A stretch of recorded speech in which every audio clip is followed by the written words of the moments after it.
Oh, it's my buddy. All Yes. right. So. Oh my gosh. Okay. Hi. Welcome to the Gen-Xen Grip podcast. I'm Kerrie. Very exhausted Zennial today. And I'm Steve, and I have my my little friend here, Bacon. emotional support snake. Yeah, my emotional support snake. Loves my warm hands, which is why he's not. It's a he, right? Bacon's boy, yeah. Yeah, He's a which guy. is why he's not moving He's a very male. much. But he's fun, and he's one of my favorites. Favorite one of Kerrie's pets, other than Faye. So Faye just made it off of my favorites because she just stepped on my toe and their claw wasn't out. well, Faye is being physically abusive to her owner.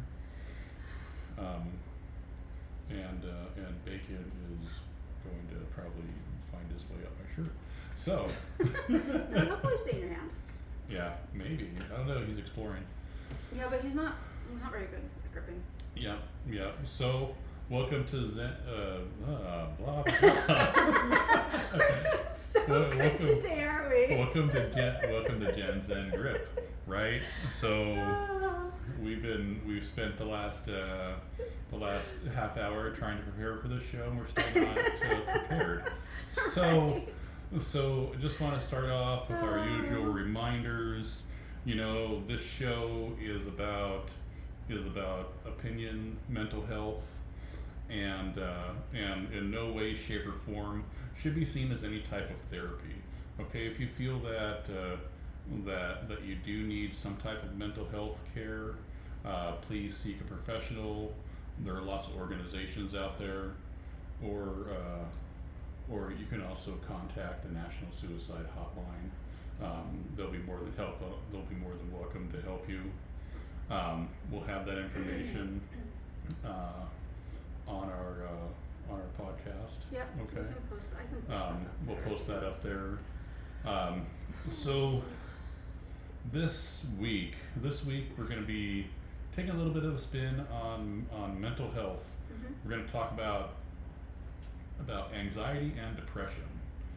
So we'll kind of start off a little bit here. So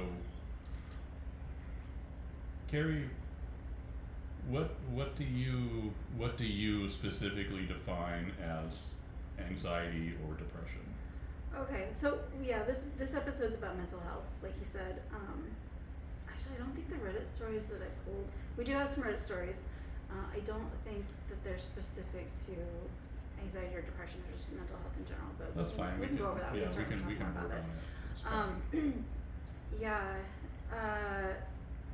So I know that there's like the DSM Mhm. definition of anxiety, but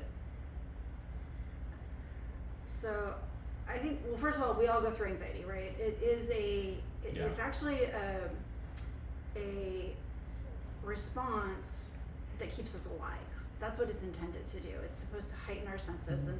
and be able, make us ready to run from the lion or the Yeah, woolly yeah. mammoth or whatever, saber-toothed tiger. Well, let me simplify it for you. Okay. When you have anxiety, what is it like for you? Awful. I mean, so for me, it's like I feel when I do get super anxious, and do I live in a state of heightened anxiety most of the time? Probably a little bit.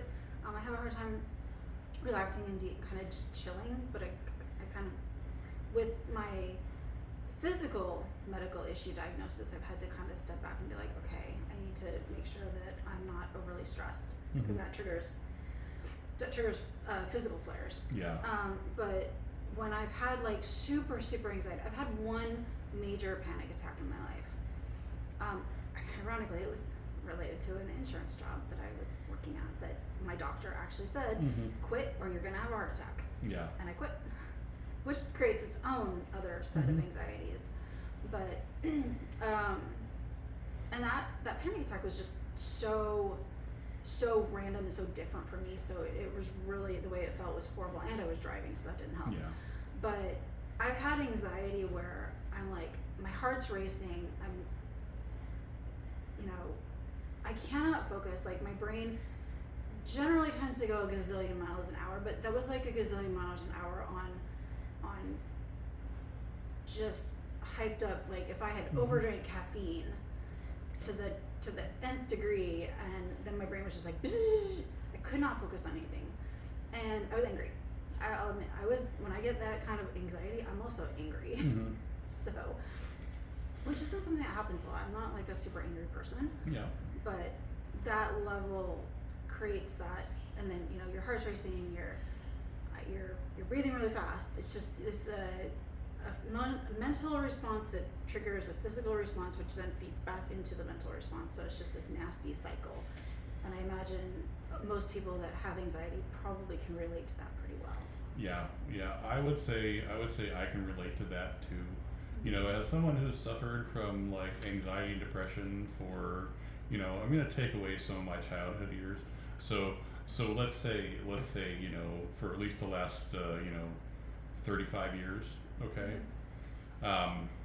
My anxiety is similar, but everyone experiences differently, right? Mm-hmm. So, like for me, my anxiety, the overthinking starts. Yeah. Right? Mm-hmm. The overthinking is in there. I get a case of the what ifs, right? Mm-hmm. What if this happens? What if that happens? What if this happens? I also get who here doom scrolls? Yeah. Where's my doom scrollers? Yes. Doom scrolling is part of that anxiety for me.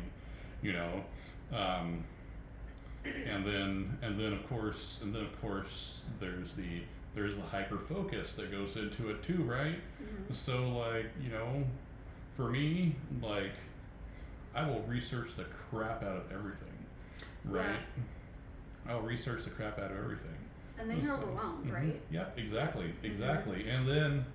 And then also for me, like, my anxiety and my depression are very well linked, right? So in some cases, my anxiety will trigger my depression because I have so much to do, and I'm so overwhelmed and I can't do it, so then depression kicks in. And then you feel like you can't do it. And then you feel like you really can't do it, right? But then if you look at the depression side, okay, like sometimes depression leads to anxiety, right? Mm-hmm. I always tell all my clients, depression and anxiety run hand in hand. It just depends on which one is leading which, right? That's a good way to look at it.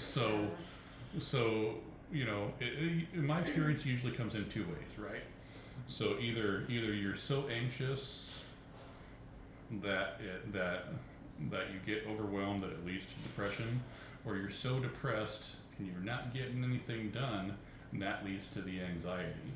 Okay, so that's typically my plan of attack when I'm working with clients. So I have a question, because we talk about depression and we talk about anxiety, Mm-hmm. and you talk about them being linked, which is Mm-hmm. very accurate.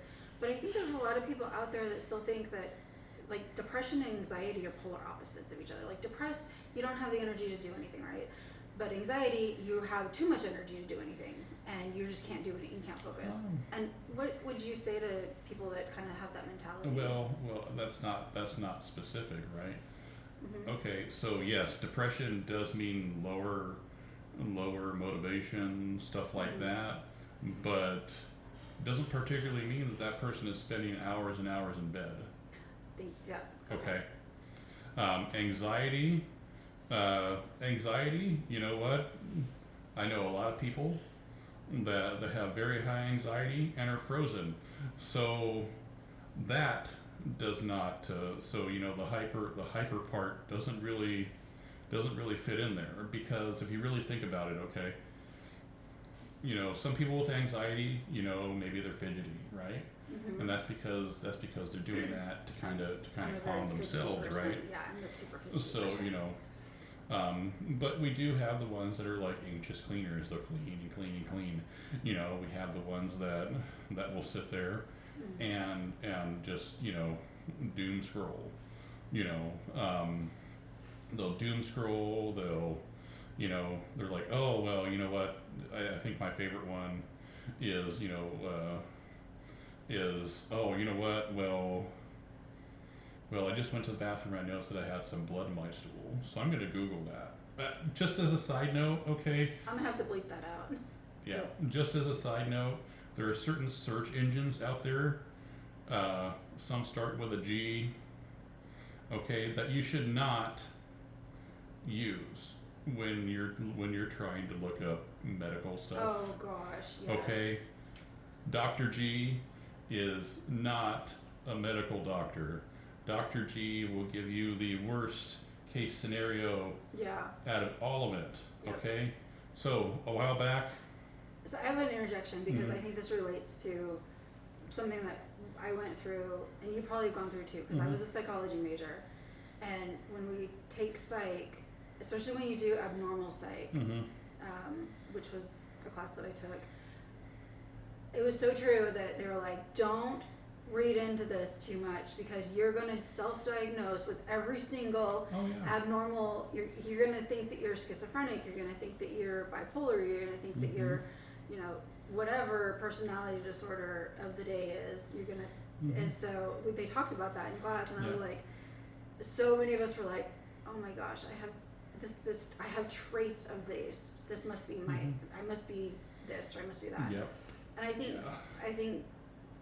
We can say Google. I think if you Google your medical stuff or Google symptoms, it's very easy to go down that rabbit hole. Yeah, exactly. I mean, I'll put it to you this way, okay? I get a lot of clients that are like, I think I have dissociative identity disorder, multiple personalities, okay? Let me tell you something about dissociative identity disorder. Okay, if you have dissociative identity disorder, the main thing in there is dissociating, right? So you would not know that you're switching in between your personalities. Right. So if you say, well, I have multiple personalities, so I have DID, you most likely don't. But that's just my opinion on it. You do have to dissociate. So there's a disconnect in there, right? But we'll get back to Google, and because yes, you're right, Kerrie. When it comes to that type of stuff, and I'm just gonna be straight up and blunt. I would say that probably about 95% of people of therapists are trying to figure out what the hell are wrong with themselves, and that's why they get into therapy. I mean, the reason why I got in was because I'm like, you know what? I have all this depression. I have all this anxiety. I mean, like, I've had people tell me, oh, well, why don't you just stop being anxious? Why don't you just stop being depressed? You don't have the motivation. Why don't you just stop it? Get over it. Right? That's the absolute worst thing that you can tell anyone. Yep. That is the last thing that I wanted to hear. And I'm pretty sure it's the last thing that anyone out there wants to hear. You're overreacting. Exactly, right? Exactly. You're overreacting. I wish that you just weren't depressed. You shouldn't be depressed about any of this stuff. That's the thing, right? Don't we all think that we shouldn't be depressed about this stuff? We'll get into this a little bit later, but that's something that you can use to help fight your anxiety and your depression. That's a definite tool that I use, because think about it. What we do when we're anxious or we're depressed, we do to ourselves, right? Let's be honest. It's our thoughts. Yeah. It's our thoughts, right? And that's not blaming yourself for. Not at all. We're not saying, okay, if you're depressed, then it's your fault that you're depressed. No.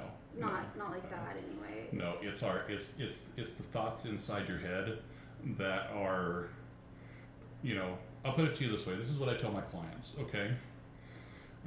Inside your head. All right. You can talk yourself into or out of anything. Yeah. Okay. So So if I was to tell myself that I'm the worst counselor in the world, no matter what anyone is telling me, my anxiety can convince me that I'm the worst counselor in the world. All right? Your anxiety can also convince you that you have colorectal cancer by checking Google, right?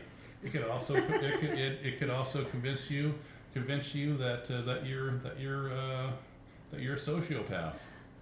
I'm going to stop you right there because you talked about the colorectal cancer. So this is where. So I'm not going to say that looking up your symptoms on Google is like a terrible thing because it is a start. It's a starting point, but you got to get more information. You definitely have to get a diagnosis from a professional. But I got my, what was it, 2 weeks ago now? I had my colonoscopy, and I have to have a colonoscopy like every 3 to 5 years, and that started when I was in my 30s. So because I had 10 plus years ago, I did have the start of what would have become colon cancer. So it's very easy for me to go down that and be like, okay, do I have it? Do I not have it? Do I not have it? And I was starting to kind of panic because it had been a while since I had had my last one, and I was just like a little nervous and stuff about, I looked up some symptoms on Google and was like, I figured this. Yeah, I don't have it. But I was like getting myself all worked up that I could potentially have colon cancer, and where does it go from there, and how bad would it be, and would it be treatable? And as it turns out, I don't have any. I'll give you guys an example from someone that I know that shall remain nameless, and this was where their anxiety took them, right? So this particular person noticed that they had blood in their stool. Okay, so this person Googled it, right? And of course, the first thing that pops up is colorectal cancer, right? So this person starts to freak out, very high anxiety, right? Starts to freak out, starts looking into colorectal cancer. Comes into the office and he is flustered. He's This is one of your patients? Okay. He is flustered. I'm going to use his language, okay? So he walks in and I'm like, hey, what's going on? Are you okay? He's like, no, I'm not. I was like, what's going on? He's like, I have ass cancer, man. I was like, what? I was like, what's going on? Just tell me what's going on. And he's like, well, I went to go to the bathroom and I noticed that there was blood in my stool. So I Googled it. And I'm sitting here thinking, okay, first mistake. He's like, and then I Googled, of course, colorectal cancer popped up, and he's like, so I started looking into the symptoms, right? And I said, oh well, like stomach cramps, and he's like, and I have stomach cramps, and he went down this list, and he's like, and I have that too, and I'm sitting here. Just I let my clients vent, right? And this was a while ago, so he was also very good at catastrophizing. If you guys aren't familiar with catastrophizing, you can take something very, very small and turn it into something huge, right? So catastrophizing is like one of the biggest things that people with anxiety and depression do, right? Oh yeah. It's always. It just is. It's so. It becomes such a focus that it just like explodes in their life, and they're like, oh, everything is about this now. Exactly. And it's always the worst case scenario too, right? So this is the example that I use with my clients. Okay, so this was his line of thinking. I told you he was going to go in my shirt. So this was my line of thinking. This was his line of thinking. He said. Before you jump into that, do you want to explain what bacon actually is? Bacon is is he a hognose? He's a western hognose. He's a western hognose snake, and he is by far my favorite animal that Kerrie has, and I plan on kidnapping him and giving her Maggie. But anyway, I think you would find he is much easier to take care of than Maggie. Oh yeah, I know. The only and I bet he gives less dirty looks too. So, I don't know. He gets pretty pissed off. He's pretty damn comfortable right now. Yeah. He yeah. I think Kat, my roommate Kat, was in my office with me, Mhm. and she kind of wanted to hold him, so I said go ahead and take him out because she knows what she's doing when it comes to Mhm. these things. She says she doesn't, but she does. And she opened up the tank, and I stood up, and he was just hissing and puffing, and then he bluff striked her, and then I took him out, and he musked on me, which was kind of gross, but he doesn't musk very often. Yeah. I think that's like the third time he's Yeah. musked, and he is 5 years old, so he's very, very well used to being handled, Yeah. but he was just cranky. He's sassy. Out of Mhm. all of them, he's the sassiest. He's also the smallest. Yeah, I like him though. He's pretty cool. So let's get into what this Sorry, client went to catastrophizing, right? So this was his line of thought. He's like, oh man, I have colon cancer. And, or should I say, in his words, I have ass cancer. And you know what, then you know, the doctor's gonna tell me that I have ass cancer, and then I'm going to and then I'm gonna have to do chemo, I'm gonna lose my job, I'm gonna have no money, I'm gonna have to move in with my mom, and then I'm gonna die, and I'm gonna die a loser with ass cancer to live with his mom. And I'm like, whoa, that escalated really fast. Have you been to a doctor yet? Mm-hmm. Well, no, I haven't. I said, so how can you confirm that you have this, right? But that's where our brains take us, right? That's where our brains take us. You know, I mean, like, I'm pretty sure that there isn't a person out there that hasn't catastrophized to that point, right? I know I have, you know, Mm-hmm. and over small little things, like, you know. But we'll get into some of the techniques that I use for myself, that I have my clients use, in a little bit here. Yeah, and we'll revisit this again too. This Yeah. is not going to be the only episode because we do want to try and keep our episodes at about an hour. Yeah. So getting into the first, let me see which one is this. Oh, okay. So this is kind of the first one because we were talking about mental health, and we didn't really talk a lot about families with mental, you know, when somebody's got mental health, but like what kind of support, how much does support aid in dealing with anxiety or depression? Oh.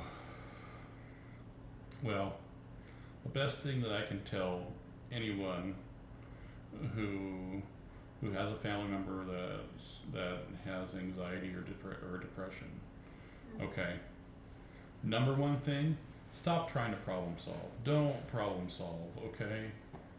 The minute you try to problem solve, everything goes out the window for that person. You know, listen to what they have to say. So when you say problem solve, can you give an example of what you mean? Okay. I know what you mean, but So let's see. For example, oh well, you know, I just don't know what to do. My anxiety's so high. I don't really like my job. I don't have enough money, and the bills are just killing me. Problem solving in that case would be like, okay, so why don't you just find another job? You know, listen to that person. yeah. And just be like, hey, you know what? I hear you. You know, like, I've been in the same position. You know, don't tell the person what to do. Listen to them, support them, okay? And how can you support someone? How can you support them? By just listening and telling them that you're there for them. The best phrase to use is, especially if someone doesn't want to talk about it, that's another thing. Don't force someone to talk about it if they don't want to talk about it. Okay? Oh, that segues right into our first Reddit story, Yeah. actually. So, but the best phrase to use with anyone who has anxiety or depression that does not want to talk about it, or you notice something is off, you say, you know what, I know you're going through something. We don't have to talk about it right now, but I just want you to know that when you're ready to talk, I'm ready to listen, and I'm here to support you. That's the best thing you can tell anyone. Yeah. So I guess that segues right into this first one. This OP, so this is from Reddit. It's from AITAH, so am I the a-hole? And this says, it's from 13 days ago, so it's really new. But am I the a-hole for keeping secrets from my parents regarding my mental health? This person says, I've been going to this psychiatrist for quite a while now. I don't know if they mean psychiatrist or psychologist, but and my parents seem more desperate every day for not knowing what's wrong with me, no matter what they ask. No matter what they ask, I don't want to tell them the truth about what made my life so miserable. The thing is, they're making me feel guilty for not telling them. They are saying that not being open about my problems will improve. Oh, sorry. See, I'm so tired, I can't. They keep saying that being open about my problems will improve our communication and they'll be able to help me. If I don't speak, they cannot help and I'll have to deal with it myself. But still, they sent me to the psychologist. So that's why I said, first they say psychiatrist, then they say psychologist. So they might be having a bit of confusion there. So they sent them to a psychologist where I was a little bit more open, but she, the psychologist, also said that I'm still keeping secrets from her and I need to be more open so I can get help. I'm too scared to ever be open about what happened because it was many things. The problem is that every adult is guilt tripping me into telling all of it, but they seem like they just want to help me. I feel like their attitude is off, also considering I've never been close to my parents. But I believe this is not a way for making me speak. I won't speak, I dislike them. Am I the a-hole for refusing to be open with them? And is it okay for them to try and make me speak up? Alright. How old is this person? Does it say? They don't say. Okay. So it could be a 16-year-old, it could be a 26-year-old. So here's the thing, alright? I am going to say, just, simply, if you don't feel comfortable with the people that want you to tell them what's going on, then you 1000% don't have to. That includes the psychologist, okay? Because from a counseling point of view, all right, if I've only seen you for 2 or 3 sessions and you have a crap load of trauma or there's some stuff going on, it would be unrealistic for me to expect you to just dump everything, right? First of all, do you know me very well? No, you don't, right? Second of all, I put myself in that situation, right? Would I do that, as a client? Would I want to just tell people everything that's going on in my life? Hell no. Okay, there has to be that rapport, right? And I would say, especially with parents, you gotta respect those boundaries. You wanna know what's going on, but you know what? A lot of times, you're not going to be able to help either. And you're right, that person does have to process it by themselves. The counselor can help them process it, okay, but everything that goes on is internal, okay? I have a quick fear for parents too. If you're a parent and your child is seeing a counselor, and you have either they asked to see a counselor or you were like, you're going to go see a counselor, don't grill your child afterwards for details of that session. That happened to me, and it does not help. Yep. So yeah. In fact, it actually drives a wedge between you and your child, but also the child and the therapist. Yep, exactly. And the fact of the matter is, okay, if that kid is above the age of 13, Mm-hmm. all right, unless the child is in imminent danger, there is possibility for self-harm, child Mhm. abuse, elder abuse, anything like that that is immediately reportable, Mm-hmm. drug use, stuff like that. Okay, we don't have to disclose it to you Right. because our job as a counselor, and there may be people who disagree with me, and you know what, that's fine, you can, but this is how I hold my own on my counseling, right? If you want to know everything that's going on in the session, Mm-hmm. I'll give you a breakdown. I'm not going to go into detail about what we talked about. I tell my parents this all the time, okay? But in the system that I work, parents and I have that understanding. Yeah. It's You set it up as a yeah, boundary in advance. exactly, Yeah. exactly. But I will say, like, in a private practice setting, it's completely different, because parents are paying for it, right? And they expect results, and that's the Mhm. whole thing. That's a whole other We could podcast. definitely talk about That's that. a Yeah, whole other in a session. podcast. Like, I could go 5 or 6 podcasts on that alone. So, I think it's interesting that you say that, being from your perspective as a professional, because kind of the overall response. There's not a ton of responses on this, but the responses. The first one was, you know, not the a-hole based on, you know, them not opening up to their parents. Mm-hmm. But somebody said, but they are the a-hole for not opening up fully to the psychologist. And then they say, if you're not comfortable with her, find one that you are comfortable to work with. True. OP responded, I refused to go to the psychologist in the first place. They're forcing me to go, hoping that will fix me. So, but you've made some really good points about, you know, therapy is not going to work if you're forced into it, first of all. Yeah. I mean, I don't think you explicitly said that, but Mhm. you kind of implied that. And I know you. I Yeah. know how you are. But also, you know, you're not going to open up to somebody right away. You have to build that trust and that rapport, and that can take a really long time. Especially if you're being forced to do it.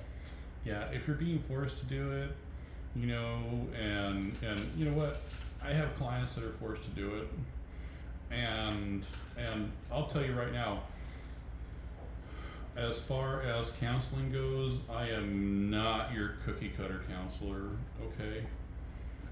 Okay. I think outside the box, and you know what, therapy could be, hey, so how was your week this week? Mm-hmm. Cool, what are some of your interests? Oh Yeah, yeah, you're well let trying me to tell get you to let know me tell you a them. little bit about me. Mm-hmm. All right? When it comes to people that don't want to be there, you listen. Mm-hmm. They talk, you ask questions, right? And you build that trust. Okay, when they're ready to start revealing things, oh, you know what? You know, I noticed that you just have been really sad lately. Mm-hmm. What's going on? Stuff like that. Open-ended questions, right? Just noticing, for me, it's noticing those little changes, right? Hey, well, you seem really happy today, so what's going on? Mm-hmm. You know? But I'm one of those people that, you know, I sit there and I look at my client and I say, okay, so I've read your intake, I've read your file, but what do you want to work on? What are you here to work on? Mm-hmm. What do you want? What are your goals? What do you want to get out of life? Okay?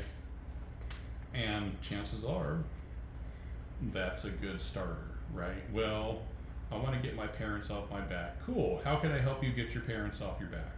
Mm-hmm. Right? that's my line with a lot of my teenagers. Yeah. You know, what can I do to help your mom stop being so mad at you? How can I help you? Yeah, that's a good, You good know, way of doing it. what happens when what happens when you get mad at your mom? Oh, okay. So, it's about asking the right questions and not expecting a lot out of it. Mm-hmm. That's from my perspective. Okay. And you know what? That took a long time for me to develop on that end, But you know what? Well, and I think that also for you to develop that, Mm-hmm. especially coming from our background with insurance, where Yeah. we were our job was to problem solve. Somebody had a Mhm. problem, they had a need, we solved it for them. Yep. We provided them with something. And that's not what you're doing here. You're saying, I'm not here to solve your problems, I'm here Mhm. to help you in whatever way you need me to. Yep. There's that. This is what I tell my clients. Mhm. This is the perfect thing, right? So, I'm here to teach you the skills that you need to help manage what you need to manage. Okay? I'm not going to tell you. I'm not going to give you advice. I'm not going to tell you what to do, how to handle things. I'm going to ask questions to help you change your perspective. Not to my perspective, but to Right. change your perspective. Kinda Because critical perspective thinking. perspective is 1,000% of this, right? Right. So, and it all goes off of that one saying, give a man a fish, he eats for a day. Teach a man to fish, he eats for life. And that is my philosophy when it comes to counseling. I was gonna put a little clip in there, but it wasn't really appropriate. Yes, so. You teach a man, if you teach a man to fish, be prepared for lots of big fish stories. Yep, exactly. The one that got away. Mm-hmm. Because there's always that one that got away. Of course, there's always that giant, 20-pound bass that got away, right? Yep. I mean, like the one that got away that I got was like I had this fabulous like golden trout on my line. It wasn't big, but it was like I was it like was solid gold. No, it wasn't solid gold. It was they called it a golden trout. It was a golden trout, right? Okay. It was probably maybe like 2 inches from a keeper, like 2 inch, and I went to go pull it in, and it wiggled off the hook and swam away. And that's my fish story. I've got a few, but I did a lot of fishing, so. I mean, I could exaggerate it. I could say it was like 25 pounds, and it looked at me and winked, and then bit the pole in half. It winked at you. I lost a fish to a bald eagle. Oh Once. Yeah, it was like it wasn't totally. It was on the hook, but the hook wasn't set. Mm-hmm. We were using bobber, and like a bobber with a floater, and so the fish bit, but I hadn't set the hook yet, and that eagle flew down and swooped right up and got it. It was like cool. It was super cool, and this was up in Washington. It was actually on Lake Powson for all my Washington people, and this was before videos were on cameras, really. I think no, maybe they were still on camera. It's not like we were taking pictures of it. I was busy holding my rod and not with my camera, so nobody got pictures of it. I had a friend with me, so he saw it too, which was cool, and we're both like, oh yeah, that's cool. But also I was like, freaking bird stole my fish. Yeah. I lost my fish to a bird, which kind of sucked, but at the same time it was really cool. You did all the hard work for him, and exactly. He's just like, I hope that eagle enjoyed that meal, that free been meal. watching these stupid The humans fish drive-through. all day. Yeah. But back to our Reddit story, there's a comment in here that I think is really interesting. It says, and I think this is true. He said, this person says, your parents are deeply concerned about you and they're trying to protect and help you even if it doesn't seem helpful at the time. And I think that's probably true. I think OP is probably resentful because he or she probably feels like my parents just want to fix me. They think I'm broken and they just want to fix me. But it also sounds like, you know, they're doing the right things in terms of getting their child into a counselor. Yeah. And then this response also says your psychiatrist or psychologist wants you to open up so you can start making progress with your issues, which is also, I think, very true and very valid. And this person says, I'm not a psychiatrist or a doctor, but it sounds like you would benefit from speaking to someone anonymously online. Reddit has subs for that, and there are other websites that allow you to do that. What is your thoughts about that, the posting anonymously? I don't know. I mean, if it works for you, it works for you. It's but kind of a catch-22 though. But it's kind of a catch-22, right? I mean, you don't know who you're talking to, right? You're taking advice from strangers. I mean, like, you might be able to be like, hey, you know what, I'm not alone, you know, which you're not alone. Whatever your situation is, pretty sure that there's someone who has been through it, right? And that's just the thing.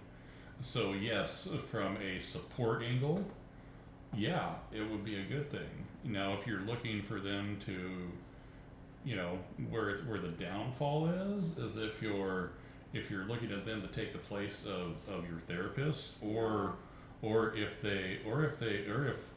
you get into a conversation where you get triggered, is that person going to be able to pull you out of it, right?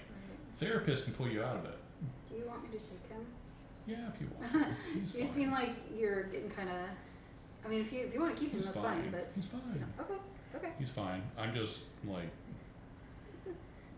trying to keep an eye on him because he's. Yeah, he can't grip very well, so he'll just slide right off. He's really derpy. Yeah. Okay, can we move on to the next one? Yep. Okay, next one. Am I the a-hole? Also from that same subreddit. I asked my partner for help with my mental health. I am seeing a therapist. I was just looking for support from my partner the last few weeks. I had recently confided in them that I'm having severe depression, which included negative thoughts about breathing, and the resurgence of issue with food. I thought I'd better get a grip on. I think I just needed my partner to support me by being there physically and maybe holding my hand a bit. Well, to keep things short, I basically begged for a few days for them to show up for me, and it resulted in them telling me that I need to not make my mental health anyone else's problem. I didn't see it that way at first. I'm usually there for anyone else who needs me. I just needed someone this moment. I've never asked anyone for help before this except professionals. Positive note, this has helped me learn to deal with more on my own, just wondering if I was wrong to ever expect a partner for help. And there's some additional details. The OP and their partner have been together for 7 years and they have a home together. I've never asked previously for help of any kind, as I'm an independent person to begin with. My mental health struggles began after my best friend unalived themselves in 2020, and then another close friend passed this year.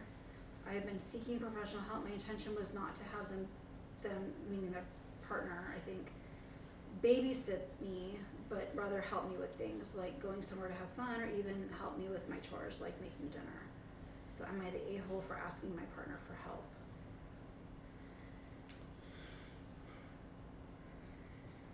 I'm going to let you give your opinion before I give my take on that. Okay.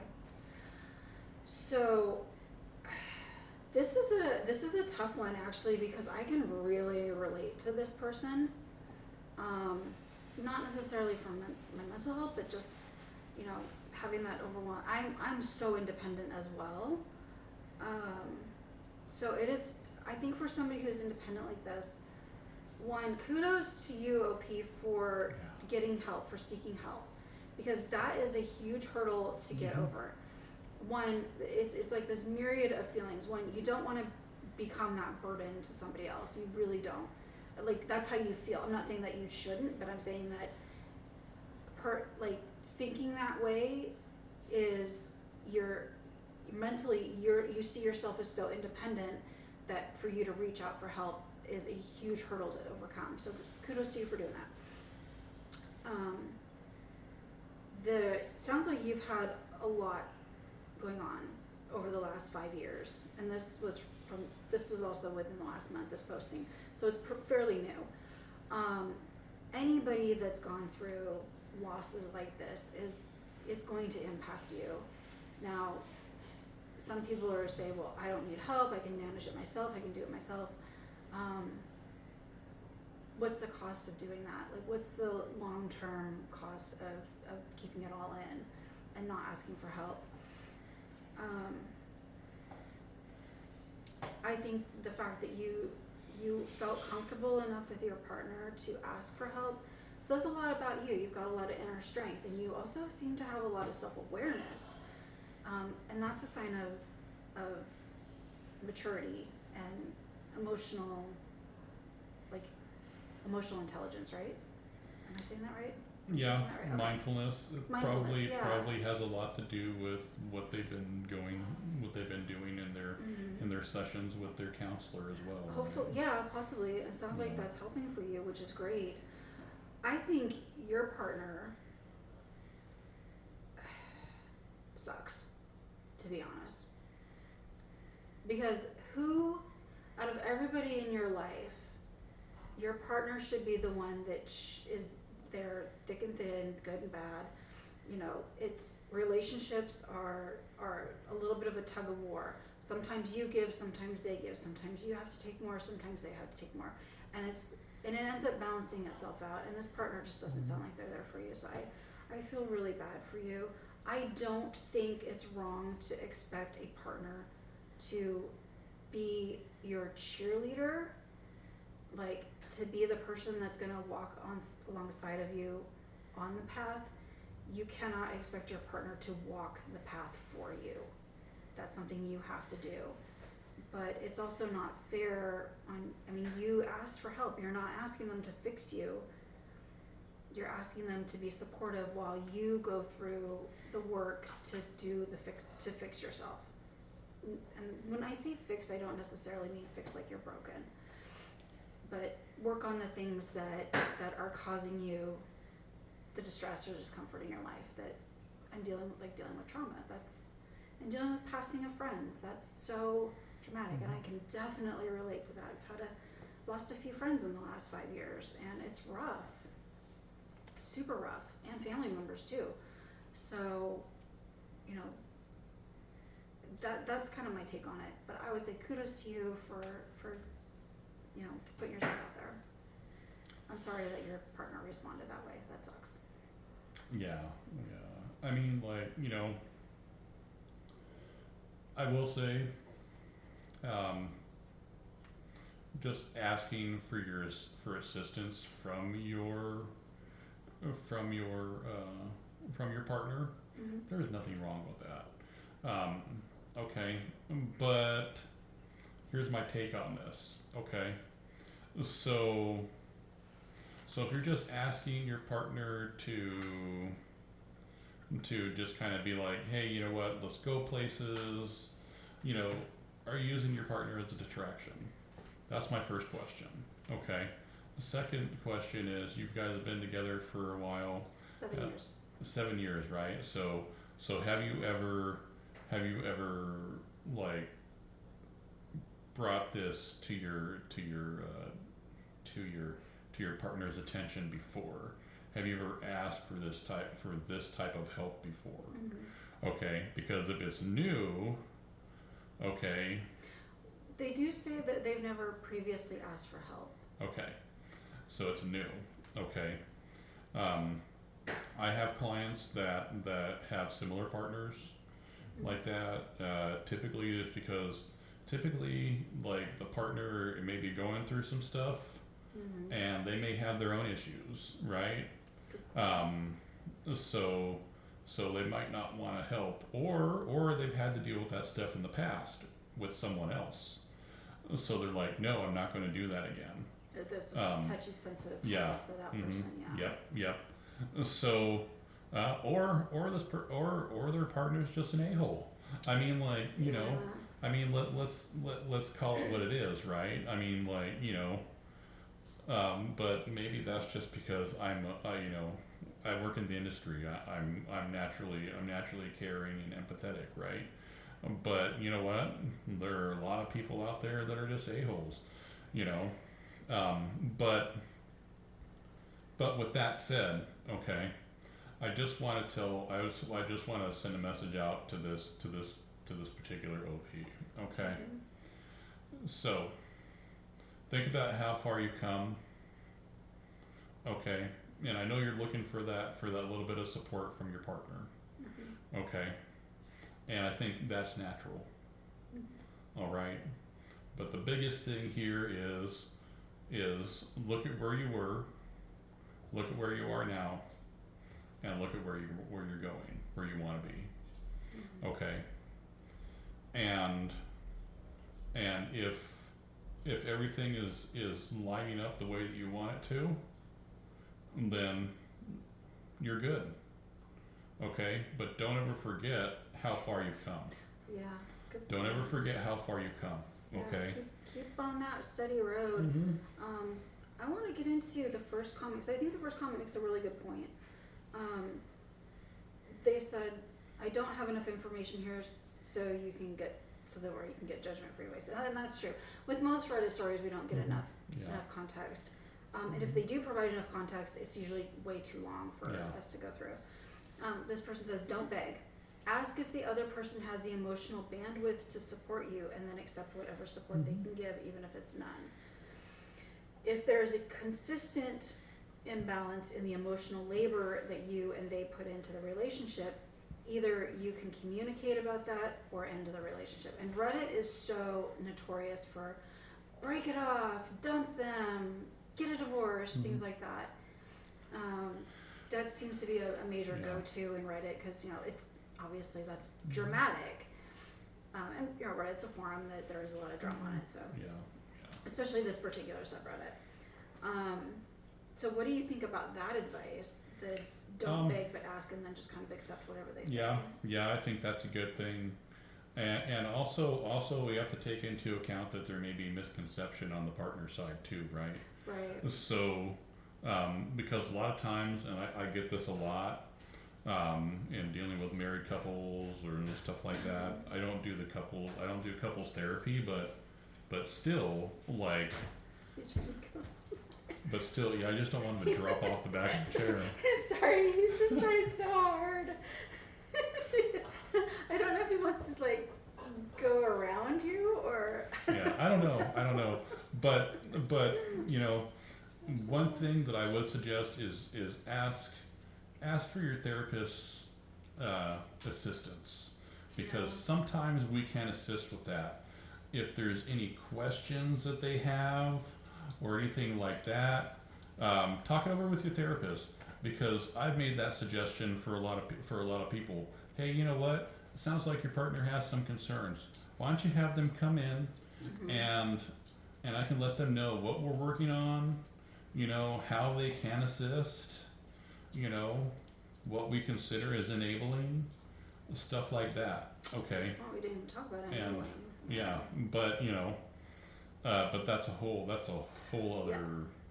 That's definitely an episode I think we should go back to is what is enabling and how do we not be enablers, and then how do we be the person that expects to be enabled, that kind of stuff. Yeah. I think that would be a really good episode. Yeah, but that's my thoughts on it. If you're having trouble doing it yourself, ask your partner straight up. Say, hey, I would like you to come to therapy with me, not for therapy, but just so you know what I'm working on, what type of support I need, because maybe this is a miscommunication. Yeah, and I think if the partner's like, well, no, I'm not going to go to therapy, one way to phrase it would be, when somebody's diagnosed with a serious medical issue, let's say cancer, that's a big one, the patient is going to be going to multiple doctors. It might be a cardiologist, obviously an oncologist, might have a surgeon, it might be a pulmonologist, depending on what kind you have, a colon, colorectal surgeon, that kind of stuff. And it's it's never a bad thing for your partner to attend some of these appointments with you so that they can understand that obviously they're not going in to get treated for cancer if you're the patient. But what it does do is it helps the partner understand what is going to happen, what the effects of these things are going to be, what needs to. You're about ready to lose him. Did you just lose him? No. I almost did. I think he was taking a jump for the Halloween stuff. I think so too. He's like, oh, I see this. I think my I'm going cozy to little eat witch them. house back there. He's probably be perfectly happy to curl up in that. Yeah, you want to crawl in there? I'll let you. No. I have to be able to find him. He's little. But anyway, getting back to this, I think it's good to, I think you can phrase it in a way of, if I had a medical diagnosis, I would want you to come to the appointment so that you would understand what's going on and what I need to do, how this is going to impact our relationship. If I'm on chemotherapy, these medications are going to make me super tired. They're going to make me sick. They're going to make me, not be able to. There's a mental, remembering things. I'm not going to remember things. I'm not going to be as mentally as acute. And I think if your partner understands that, it helps them make them more empathetic, but also then they can say, okay, well, this is how can I help in a capacity, what capacity can I actually help in? So maybe phrasing it that way might help.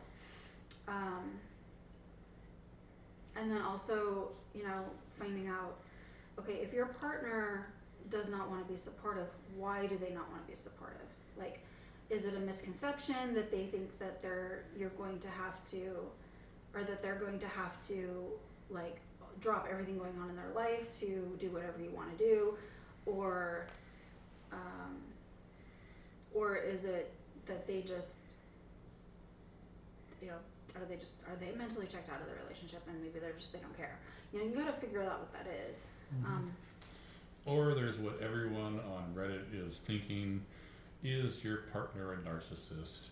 I'm just gonna say it because because there's a whole bunch of people thinking it, and what, like they might not be a narcissist. They might just have narcissistic tendencies, but it's always a possibility.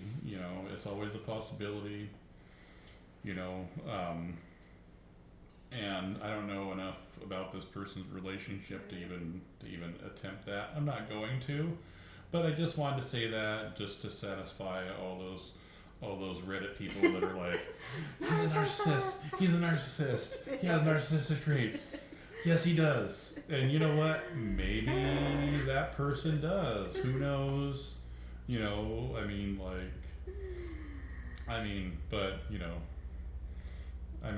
should do an episode just on the catchphrases. Narcissist, gaslighting, I thought all that is. All those are catchphrases on Reddit. You know what I kind of want to do? I kind of want to do, and this is funny. I'm just throwing this out there on the public, and you guys let me know if you want. Remember those old Maury episodes where they're like, "You are not the father. You are the father." Oh gosh, yes. Okay, yes, so maybe we could do an episode called "You Are the Narcissist. You Are Not the Narcissist." So, we can throw it out there. You guys present the cases, and we'll do it. We'll make it fun. Just because we call you one doesn't mean you actually are one. There's going to be absolutely. Or what has Reddit dubbed the. Exactly. For me, there's not going to be any psychological into it. It's going to be fun, right? But one thing I will say is if you do get there's a few ways that you can post that. We do now have a Facebook group. We do, yes. Steve did a really put a lot of work into creating. Well, I'm not sure how much work you put into it, but it is work to create one, and you did the work to create that. We're also now we're on Spotify. We're on Spotify now, so you can catch us on Spotify. We do have a Reddit thread as well. Yep. We'll put that in there. Yep. All of that information, we are going to we're going to have a graphic up at the end of this session with all of our information on there. Yeah. I'm working on updating that stuff so we don't see the cartoon faces anymore. Actually, our faces in there. Yeah. Well, the cartoon one doesn't fit in the little bubble anyway. So we're working on revamping some of that stuff. But I did put all of our contact information on the how to find us. It's a Gen-Xen Grip podcast group. Okay, you're more than welcome to join. I invited a whole bunch of my friends, a whole bunch of Kerrie's friends, some of my supporters from Bullish Moon and Some others, yeah. and some other places as well, and we'll get this party going. You know, it's gonna be fun. I have we have all of our contact information in that group. Email address if you want to email us. Yep. We don't have, still don't have a Google form up yet, so you can submit questions that way. But that's on my list for this week. And eventually we'll have a PO box if you want to, if you like physically want to mail us letters too. Yep. And for now, until Kerrie gets that Google form up, you can email us. Feel free to email us, or if you have suggestions for topics, throw it on the Facebook group page. Or in the comments, of this video that you're watching. Yeah. We look at those. I had some people that you responded to some comments. I responded to some comments because they pop up on my phone. I think we're gonna have to figure out a way to respond, because if we respond and we don't say which one of us is, they're not gonna know if it's me or you, because you responded and I was like, I didn't write that. Yeah. Oh, Steve wrote it. Okay. Well, okay. So full disclosure, that was like my aunt and my cousin. so they knew exactly who they were talking to. Okay. So, but one other thing I wanted to kind of throw out there was, gosh, I lost my train of thought because of the bacon. So, but anyway. Bacon is something cute. So leave us your opinions. If you want to start a topic up on there, we'll get into it. If you want to be anonymous. Anonymous, yeah. If you want to be anonymous, I almost said unanimous. I know. I was gonna say something like unanimous. If you want to be unanimous, we can make you unanimous. But if you want to be anonymous, just email us, okay? You can be unanimous, but that doesn't mean we're going to do anything about it. Yeah. If you want to be anonymous, we can work with that. So shoot us an email, something like that. One last thing I wanted to do was this is probably going to break in the first week of November. So I wanted to do some shout outs to some of my birthday peeps. Out there, some of my viewers that have November birthdays and late October birthdays that I missed. Okay, so Maddie, happy birthday. Oh yeah. All right. My sister JoJo, happy birthday. Oh, it was her birthday too. My good friend Jonathan, happy birthday. My cousin Tanya, happy birthday. My good friend Kim, Dr. Kim, happy birthday. All right. I have a couple. Yeah, go ahead. My dad's birthday is at the end of the month, so that's cool.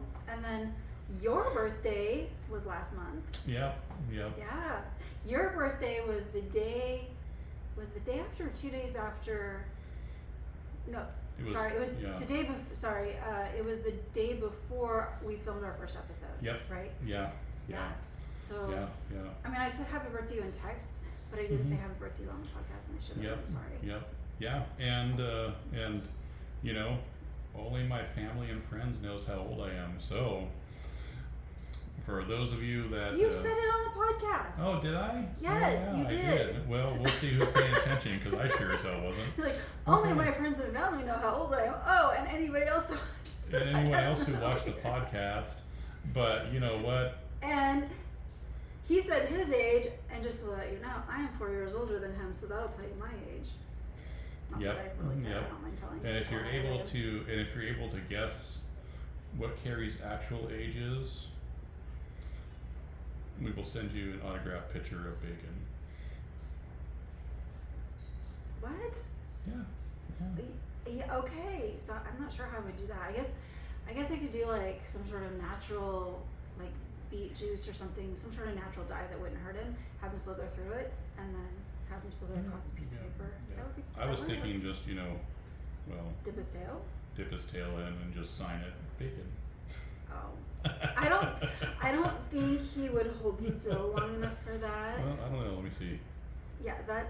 Good luck with that. It works pretty well. He It's didn't not gonna flinch. work well.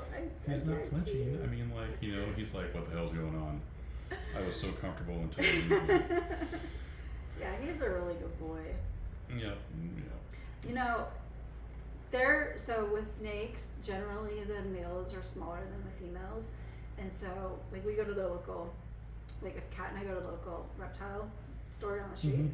Scales and Tails, like, right now they have a female hognose, and she's, like, so big compared to him. She's just massive compared to him. So he's just a normal, he's a regular sized male hognose. Yeah. He's full grown. Mm-hmm. And, yeah, He seems to like me. he's doing pretty good. Except for when he tried to eat your Yeah. little witches. Yeah, over there. he's pretty derpy, and they're not known for being the smartest of snakes. Like, I have two extremely smart snakes, Mhm. and he's not one of them. But he's still adorable, and he's smart curious. He's smart enough. He's smart enough. He's smart enough. I mean, like, how many other people can say they can do that with a snake? How many people can say that they're comfortable with doing that with a snake? Right. Yeah. I use bacon. Like, if somebody comes over and is like, I'm scared of snakes, but he's the first one I'll show them because he's so. I mean, you cannot be intimidated by something that's that size, that has an upturned nose, that you can boop. I mean, he literally has the most boopable nose out there. Yep. Unless he's crawling out of your air vent while you're driving. Right, Helena? What? Where'd that come? I mean, did Helena have that happen? No, but we Helena's a friend of ours, by the way. we I think I sent her a picture of it one time with all these snakes crawling out of the air vents. Oh God, that would have terrified her. Yeah, well, no one said that I was a nice friend. and every time she's here, we do, like, every time she comes to visit, and we haven't seen her in a while. Yeah. She's By the been dealing way. with some stuff. But Kerrie always makes it a point to pull bacon out, Mm-hmm. and she's like, "Oh, you want a pet? You want a pet?" And Helena's like, "No." No, but every time she comes over and I bring bacon out, it makes it a little easier on her. Mm-hmm. It's like desensitizing her. Yeah. Because she has said, bacon is very cute. She just doesn't want to hold him. Mm-hmm. Cute for a snake, which, okay. Which But this I is a agree. person who does not like snakes at all. Yep, I agree. I mean, he is cute. Anyway. Well, I think we've kind of wrapped this up. We could circle on this stuff for days and days and days and days. And we probably will over time because we're going to keep doing the podcast. But we are going to have to sign off for this particular episode. But we are going to be filming our next episode. So, right after this. Yep. It's kinda So morning. you all take care of yourselves. Yes, we Hope you wish enjoyed your you, nice bacon infusion. we hope you had a wonderful and safe Halloween because Yeah. we're filming this 2 days Mhm. after Halloween, which is why I still have purple on my face. Long story. I'll post some pictures. I did not dress up for Halloween. I dressed up the next day for an event that I went to, so it was really fun. But I can't get the makeup off now. Oh yeah, it won't come off. I've tried everything. It won't come off. It's just gonna take time. But yeah, we're signing off, and Like, subscribe, share, comment. We want to hear your comments. We want to hear from you guys. We love you, and stay safe and stay healthy. Have Bye. a great day. Have a good day, everyone. Bye. We'll see you on the next episode. Awesome. Oof. I get it. Whoa. It's not stopping. Oh, maybe it Oh did. my gosh. Here you go. You can take him. Let me stop recording here first. I think I stopped recording.